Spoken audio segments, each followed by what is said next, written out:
السلام عليكم ورحمة الله وبركاته. قبل ما اتكلم عن بعض التفاصيل المهمة خاصة بنادي الزمالك، حابب اعلق على الاحداث اللي حاصلة مع محمد صلاح الفترة الأخيرة. بص يا سيدي، انت ممكن تتفق او تختلف مع صلاح كشخص، تختلف معاه في آراء ومواقف وحاجات كتير كده، مفيش مشكلة خالص.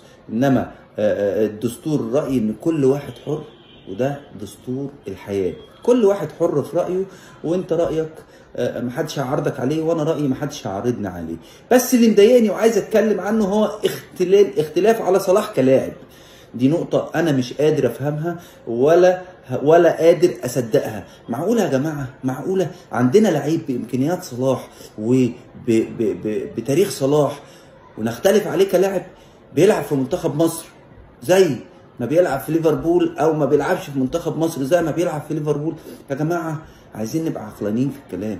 محمد صلاح واحد، وتاريخه مع منتخب مصر وتاريخه في الكورة في مصر محدش هيحصله ولا حد عمل زيه قبل كده. فلما نيجي نتكلم على صلاح نبقى عقلانيين، عشان برضو كل واحد ياخد حقه. محمد صلاح اعظم لعيب جه في تاريخ الكوره في مصر، ومش هيجي واحد زيه تاني. ولما نتكلم كمان ان مصر لما كنا بنحلم ان نطلع لعيب في الدوري الاوروبي او في اوروبا، قبل كده كنا بنفتخر بكابتن هاني رمزي، قبل كده كنا بنفتخر بميدو، قبل كده كنا بنفتخر بناس كتير جدا. انما تخيل عندنا لعيب حاصل على الشامبيونز ليج، عندنا لعيب حاصل على بطوله بطوله الدوري الانجليزي، ومصر كلها ماسكاه الفتره دي. يعني مش عايز اقول كلام ما ينفعش اقوله. انما لما نيجي نبص مثلا امكانيات صلاح، طيب دور على ميسي كلاعب زي ميسي مثلا. ميسي ده من اعظم اللعيبه اللي جت في تاريخ الكوره. هل هو بيأدي لوحده في الارجنتين، في منتخب الارجنتين؟ لا، فرقته جامده جدا. قعد قد ايه ما بياخدش كاس عالم؟ فتره كبيره جدا، لحد ما قبل ما يبطل كوره خد كاس عالم. فيا جماعه عايزين نهدى كده ونبقى عقلانيين في الكلام، عشان خاطر ما يبقاش الكلام عقلاني. طيب سيبك من السؤال والجواب. اتفرجت على ماتش تونس الاخير مع مالي؟ اتفرجت؟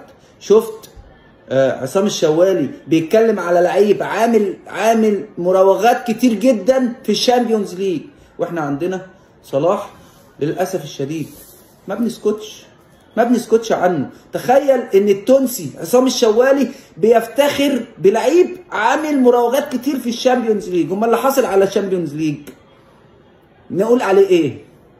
والله العظيم ده لو في بلد تاني غير مصر كانوا حطوه في متحف، كانوا عملوه مثال، كانوا عملوه يعني يا جماعه التاريخ اللي عمله صلاح قد التاريخ اللي ممكن تدور عليه في اي حته.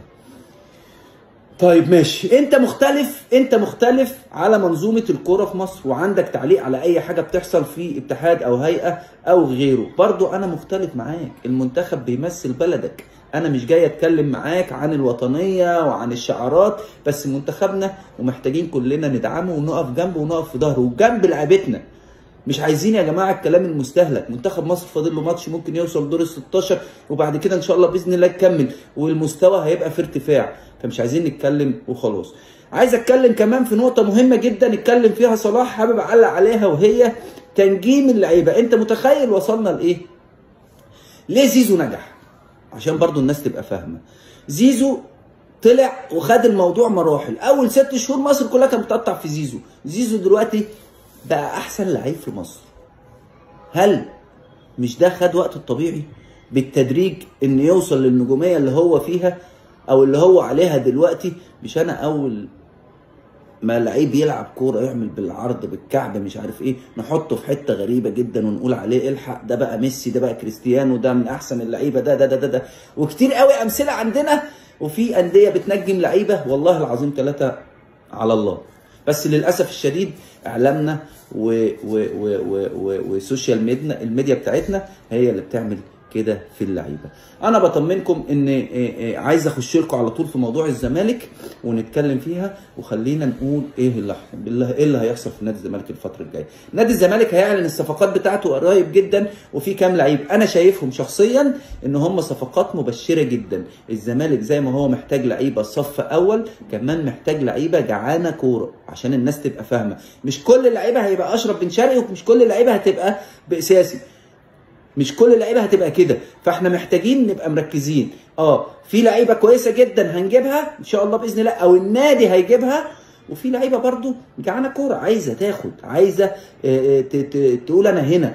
فانت زي ما انت عايز نجم كبير قوي، برضو انت محتاج لعيب جعان يقدر يكمل معاك المسيره ويقدر يبقى حاجه كويسه. والمجلس ان شاء الله باذن الله بيعيد هيكله الدنيا في الفرقه، وان شاء الله باذن الله نشوف الفريق بشكل كويس في الفتره القادمه. بالمناسبه انا مش عايز اعلق على موضوع صلاح محسن اللي هو ترند، ولكن هعلق على الكلام اللي طلع ان معروض على الزمالك. وانا بقول لكم الكلام ده ملوش اي اساس من الصحه، مفيش حاجه اسمها صلاح محسن داخل نادي الزمالك. الناس اللي بتحاول تربط دلوقتي في الوقت ده الحالي اسم صلاح محسن بنادي الزمالك، قولوا لهم شكرا معلش، يعني الكلام ده مش موجود ولا هيبقى موجود، ولا الكلام ده في الواقع الطبيعي بتاعنا، ولا احنا اصلا نادي الزمالك ممكن يكون بيفكر في صلاح محسن، مع ان صلاح محسن انا بقول لكم لعيب كويس. انما اشمعنى دلوقتي بالذات الراي ده طلع، وان صلاح محسن ممكن يبقى نادي الزمالك بيدور عليه في الوقت ده بالذات؟ طب من اسبوع كان فين؟ من شهر كان فين؟ من سنه كان فين؟ انما في الوقت الحالي تربط اسم صلاح محسن بنادي الزمالك.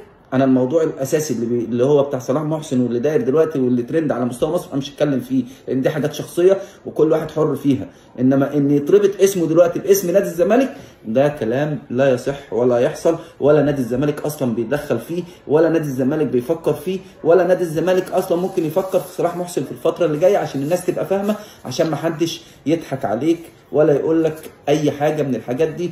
احنا بعيد، او النادي بعيد عنها كل البعد عن في التفكير فيها. بالنسبه للجهاز الفني، الكابتن معتمد جمال وفقا للي انا شايفه بعد بعض اعلاميين كتبوا واتكلموا في الموضوع ده، انا شايف ان الحظوظ الاكبر للاستمرار في الجهاز الفني ده لو حصل تغيير زي ما اتقال، وزي ما انا اعلنت هنا على الصفحه قبل كده وقلت ان في جهاز فني قادم، والكلام ده انا ما زلت عنده، وان في فعلا جهاز فني اجنبي قادم هيتم الفتره الجايه، او هيتاخد او هيعلن عنه في الفتره القادمه، اعتقد فيما هو بعد البطوله اللي بتتلعب دلوقتي الوديه في دبي، وان شاء الله باذن الله هيبقى التغيير. انما انا شايف ان الحظوظ الاكبر للي هيستمر داخل نادي الزمالك هو الكابتن عبد الواحد السيد مدير الكره، لكن وفقا للي طالع في الاعلام وبرؤيتي باقي الجهاز ممكن يبقى فيه تغيير، لان مركز حراسه المرمى خلاص شبه محسوم، ان ممكن يبقى فيه مدرب حراس مرمى جديد، زائد ان الكابتن احمد مجدي برده ممكن يبقى من ضمن طول بعض التغييرات. كابتن معتمد جمال كلنا عارفين وانتم عارفين ان هو اعلن قدام المجلس الاداره ان انا لو جه جهاز فني اجنبي انا مش هيبقى ليا دور، فعشان خاطر تبقى الامور معروفه والامور متاحه والامور متاخده بالشكل اللي انتم عارفينه، ان الجهاز الفني بنسبه كبيره ما يبقاش منه غير الكابتن عبد الواحد السيد. من هنا الفيديو بتاعنا بيخلص، وبنتمنى ان شاء الله باذن الله التوفيق لنادي الزمالك ومجلس الاداره للي له صالح الفريق ونادينا الحبيب نادي الزمالك. كل التحيه لكم وكل الشكر لكم، والسلام عليكم ورحمه الله وبركاته.